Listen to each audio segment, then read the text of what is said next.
Halo Sobat Podcast, ketemu lagi bersama saya sebagai moderator Gigiawati Nafika Simatupang. Dan di sini kami akan membahas tentang lembaga-lembaga politik yang ada di Kota Padang. Nah, terutama sekali kita membahas tentang lembaga Kesbangpol. Nah, saya tidak sendirian, tapi saya ada dua narasumber paling hebat dan paling populer di Kota Padang ini. Sudah pertama, Firma Indrani.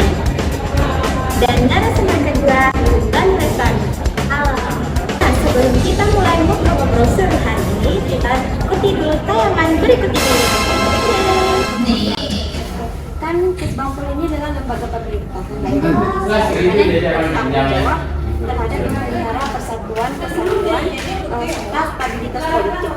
Jadi di sini saya perwakilan bertanya, Pak, apa sih peran Kesbangpol dalam pendidikan politik di Kota Padang?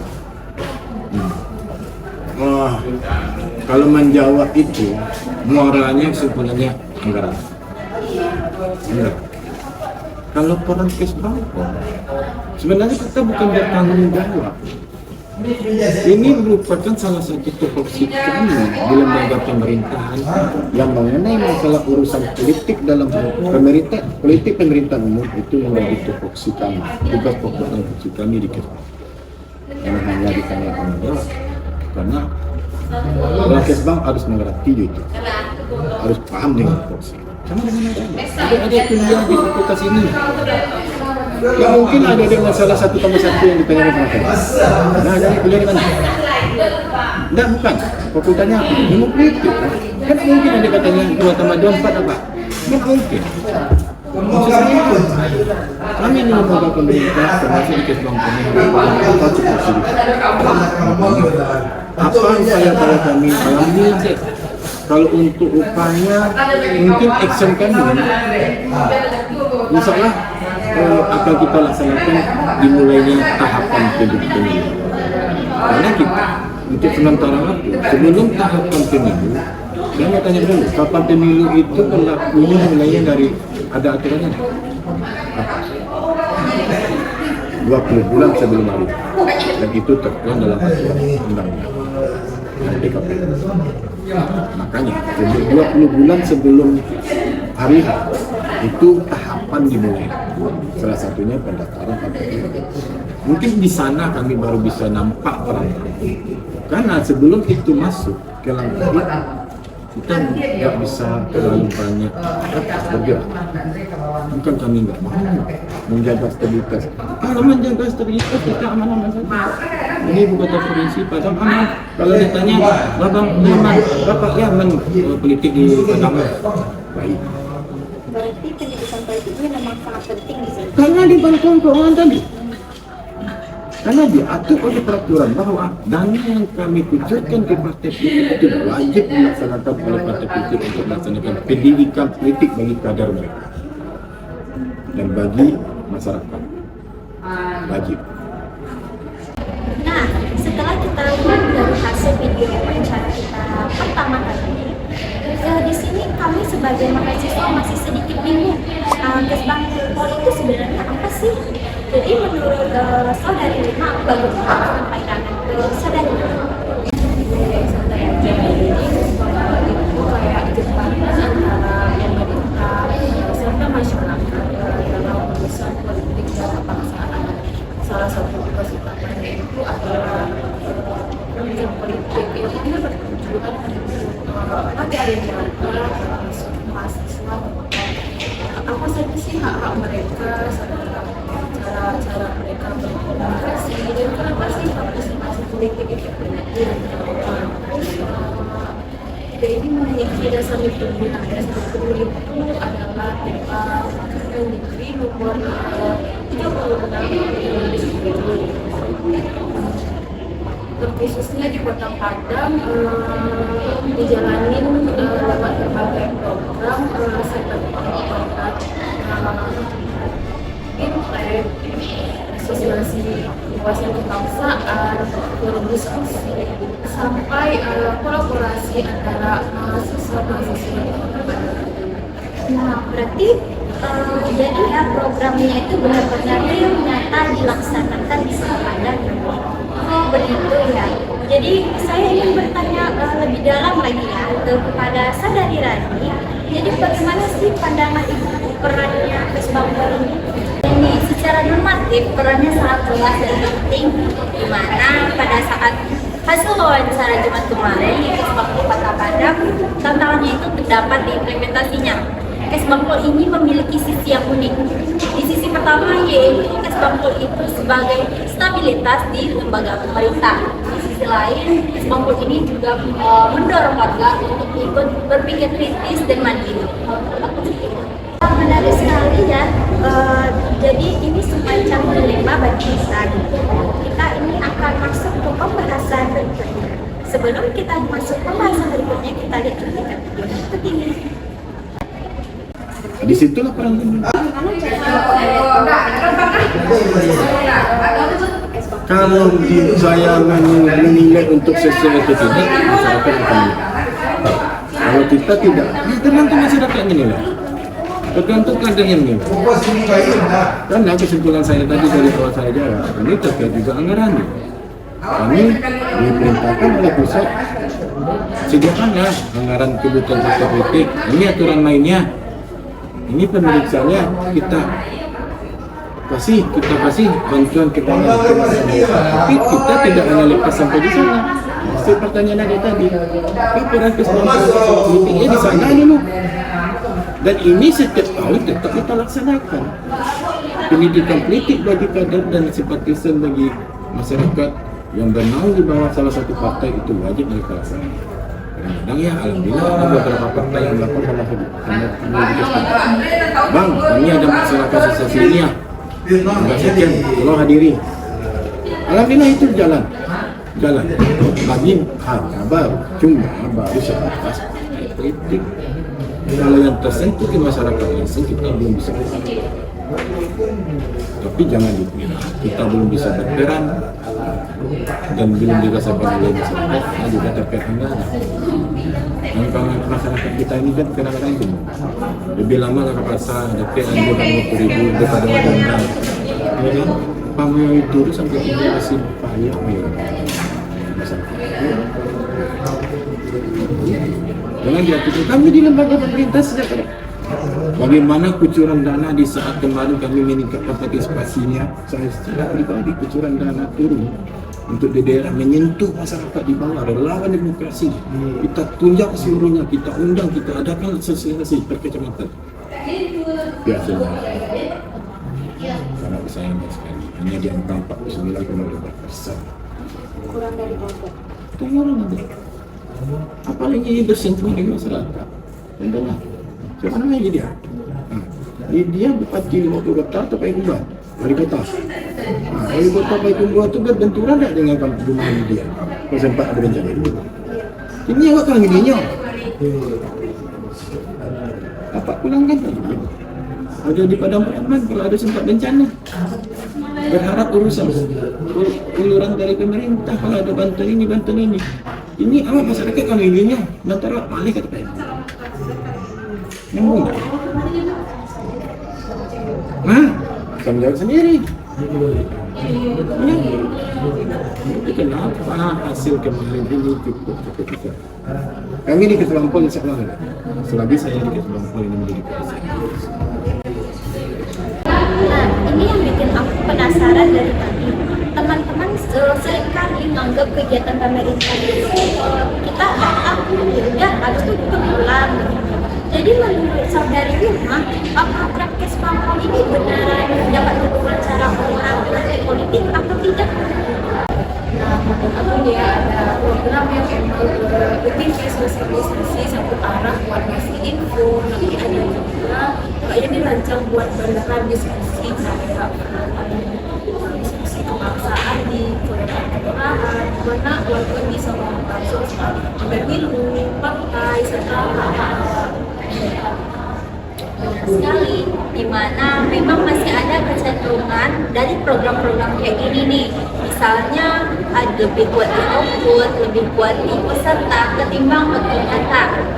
Kayak naiknya partisipasi pemilu atau kemampuan warga mengenali isu kebijakan. Padahal di Kota Padang ini sebenarnya punya potensi atau model dialog ini harus diperbaiki. Nah, untuk selanjutnya, saya ingin bertanya kepada sebelumnya. Kita kan Kesbangpol ini kan nggak semuanya kita anggap bisa netral.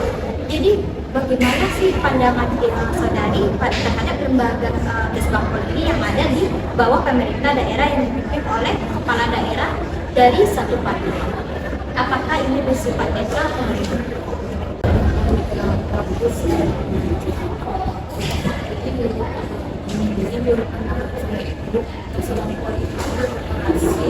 Berdasarkan regulasi yang jelas, pendidikan politik harus ada bebas dari kepentingan partai manapun. Dalam praktiknya setiap forum kami selalu forum Kesbangpol ini selalu mengundang perwakilan dari partai-partai secara proporsional. Jadi partai ini berdasarkan dari forum Kemendagri, bukan dari dan beberapa ASN memberikan aturan netralisasi dengan kata yang melanggar tentu adanya mekanisme pelanggaran. Kalimat tadi sangatlah benar. Dimana tapi saya ingin jujur juga tentang netralitas institusional ini yang selalu rentan, terutama dalam pemilu. Yang paling efektif menjamin netralitas itu bukan cuma aturan internal, tapi pengawasan dari luar seperti akademisi, pers, dan masyarakat sipil harus dilibatkan. Tapi klaim netralitas itu sulit untuk diverifikasi. Nah, itu sangat penting ya, sama seperti yang telah kita lakukan wawancara sebelumnya kepada kepala Kesbangpol. Nah, jadi pengawasan eksternal itu sangat penting ya, supaya tidak akan terjadinya kesalahpahaman agar suatu pemilu akan dilaksanakan dengan secara adil dan transparan. Nah, di sini saya ingin pada saudara, kan mahasiswa sekarang ini kan mudah mengakses berita-berita yang ada, apalagi terkait dengan Kesbangpol ini. Berarti mereka tuh bukan cuma hanya duduk dan foto selfie, namun mereka juga bisa scroll-scroll terkait dengan kebijakan-kebijakan Kesbangpol. Nah, menurut saudara Nirma, apakah Kesbangpol ini punya ruang buat kami sudah?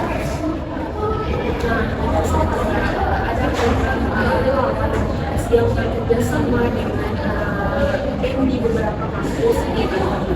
Mahasiswa bukan cuma jadi peserta pemilu, tapi mereka juga dilatih sebagai profil advokasi di tahapan pendidikan.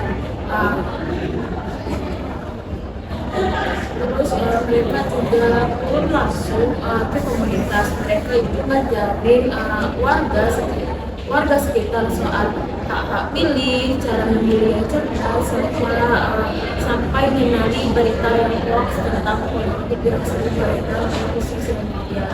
Jadi hal ini kita anggap penting banget karena mahasiswa itu lebih dipercaya oleh teman-teman sebelumnya. Berarti memang ada ya program begini.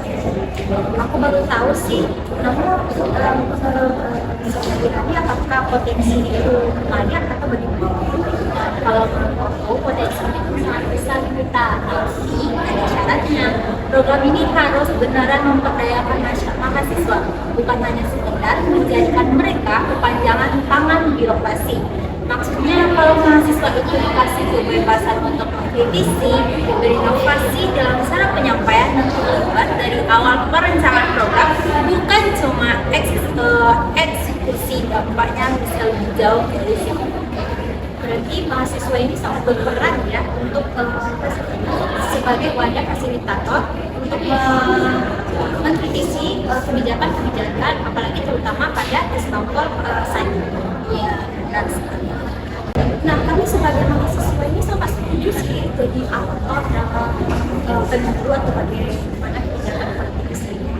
Nah, satu lagi soal pertanyaannya ini saya gali lagi dan ini harus lebih mendalam.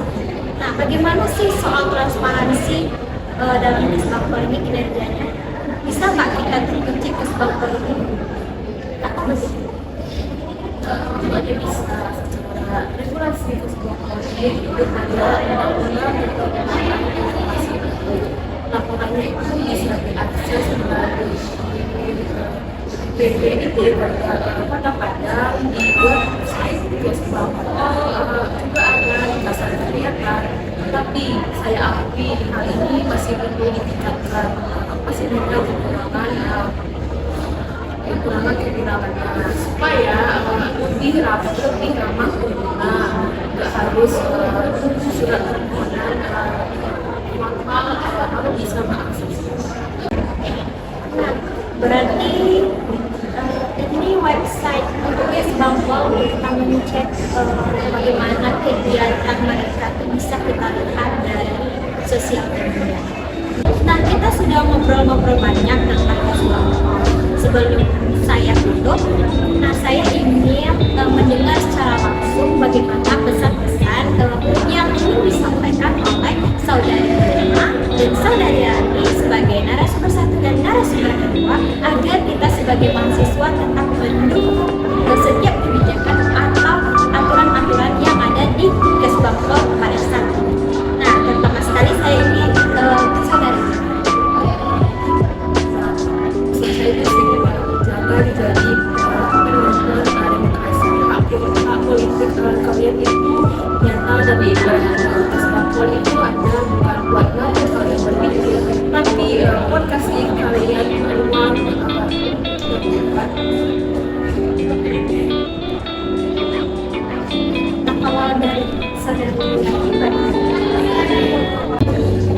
saya sebagai seorang mahasiswa, jadilah warga yang kritis tapi konstruktif. Mengkritisi pemerintah itu adalah hak dan kewajiban, tapi kritikan juga harus berdasar tahu apa yang harus kita kritiki, pelajari isu-isu kebijakan, ikut forum diskusi, dan jangan cuma di viral di medsos tapi nggak ikut kritik. Suara kalian itu kekuatan nyata yang sering diremehkan. Maka dari itu kita sebagai warga negara yang demokrasi harus memilih. Itulah mantap banget ya podcast kita kali ini. Kita didatangi dengan orang yang spesial hari ini. Dan saya mengucapkan terima kasih kepada narasumber pertama Irma Jiani dan juga narasumber kedua Rani Estari. Intinya, pendidikan politik itu urusan kita semua, bukan hanya pemerintahan saja. Kita sebagai mahasiswa harus bersikap lebih kritis dan layaknya kita sebagai mahasiswa harus lebih paham terhadap kebijakan pemerintah yang ada saat ini. Nah, saya sebagai moderator pamit undur diri dan salam demokrasi. Sampai ketemu untuk podcast selanjutnya. See you, bye-bye.